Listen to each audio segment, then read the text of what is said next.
Conte des Trois Souhaits. Jeanne-Marie Le Prince de Beaumont.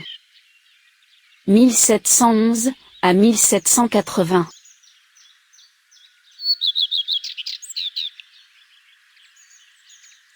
Il y avait une fois, un homme, qui n'était pas fort riche.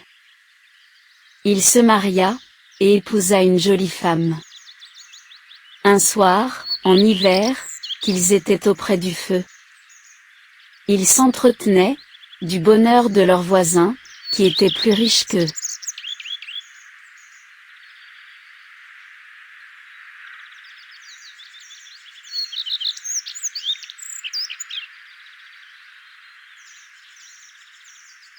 Oh, si j'étais la maîtresse, d'avoir tout ce que je souhaiterais, dit la femme. Je serais bientôt plus heureuse, que tous ces gens-là.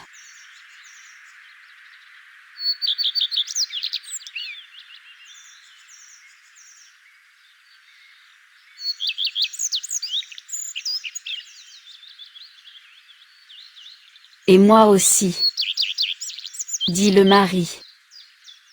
Je voudrais être autant des fées. Et qu'il s'en trouva une, assez bonne, pour m'accorder tout ce que je voudrais.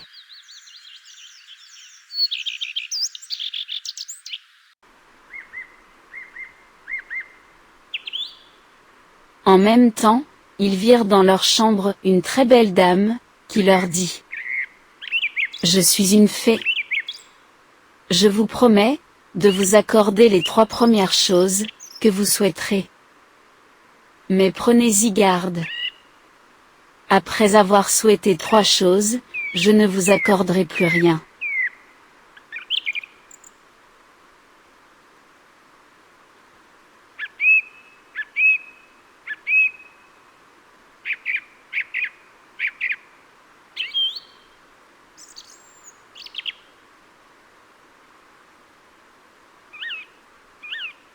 La fée ayant disparu, cet homme et cette femme furent très embarrassés.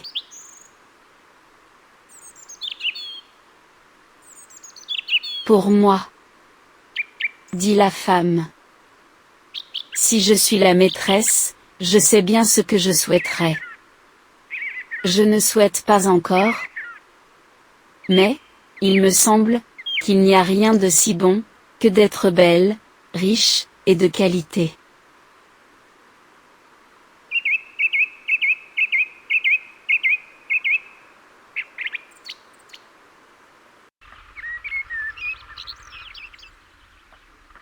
Mais, répondit le mari, avec ces choses, on peut être malade, chagrin, on peut mourir jeune. Il serait plus sage, de souhaiter, de la santé, de la joie, et une longue vie.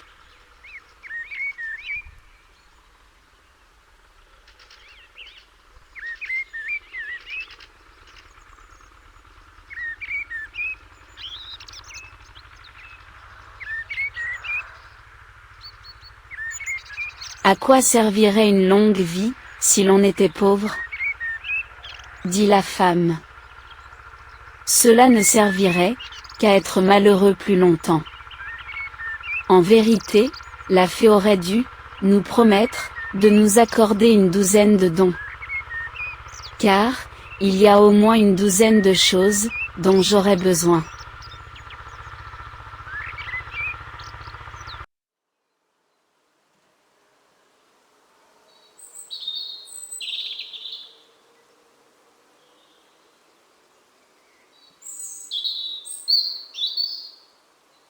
Cela est vrai, dit le mari.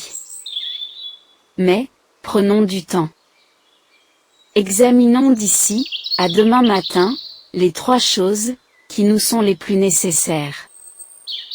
Et nous les demanderons ensuite.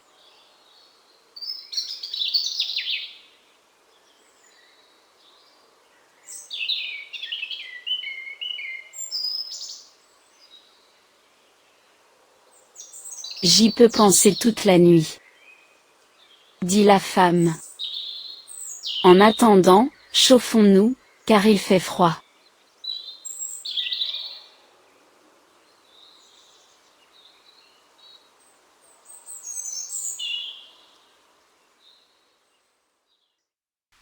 En même temps, la femme prit les pincettes, et raccommoda le feu.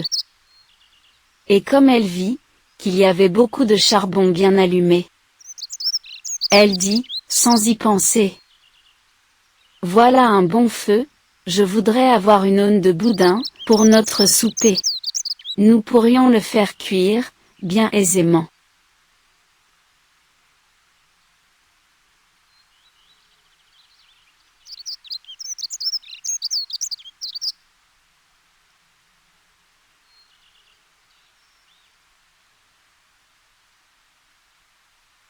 À peine eut-elle achevé ces paroles, qu'il tomba une aune de boudin, par la cheminée.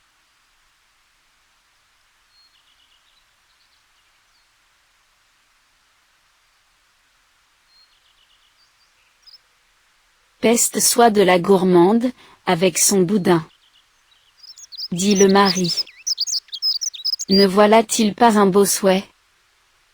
Nous n'en avons plus que 2, à faire. Pour moi, je suis si en colère, que je voudrais que tu eusses le boudin au bout du nez.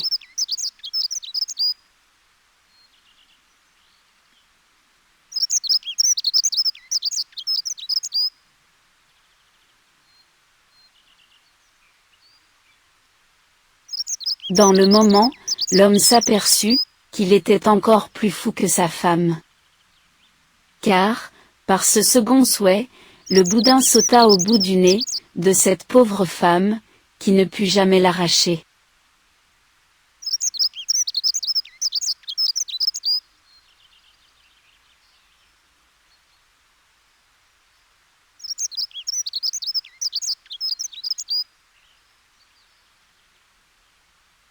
Que je suis malheureuse!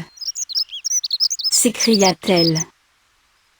Tu es un méchant, d'avoir souhaité ce boudin au bout de mon nez.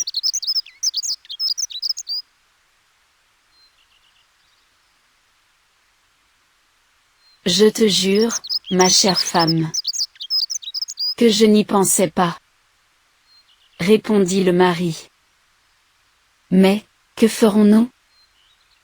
Je vais souhaiter de grandes richesses, et je te ferai un étui d'or, pour cacher ce boudin.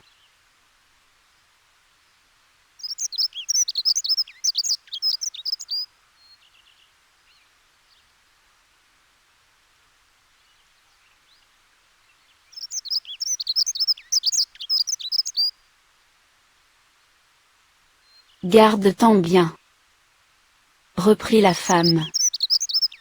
Car, je me tuerais, s'il fallait vivre avec ce boudin qui est à mon nez.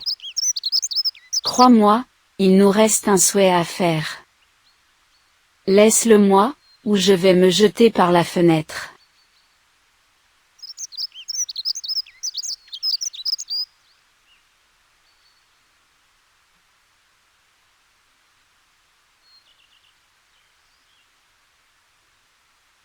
En disant ces paroles, elle courut ouvrir la fenêtre.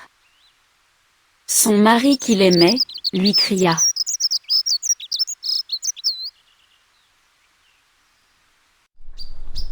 Arrête, ma chère femme. Je te donne la permission de souhaiter tout ce que tu voudras.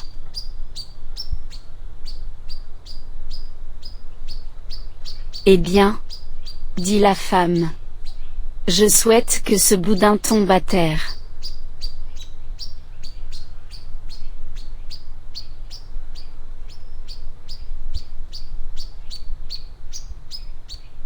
Dans le moment, le boudin tomba.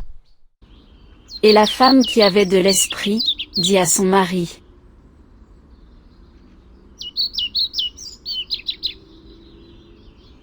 La fée s'est moquée de nous, et elle a eu raison.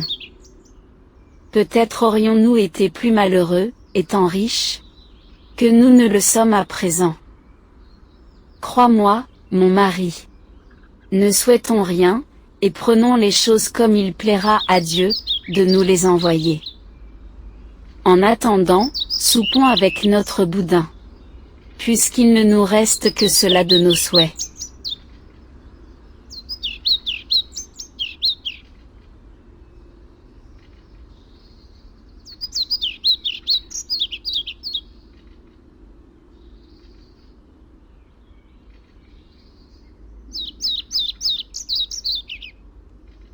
Le mari pensa que sa femme avait raison.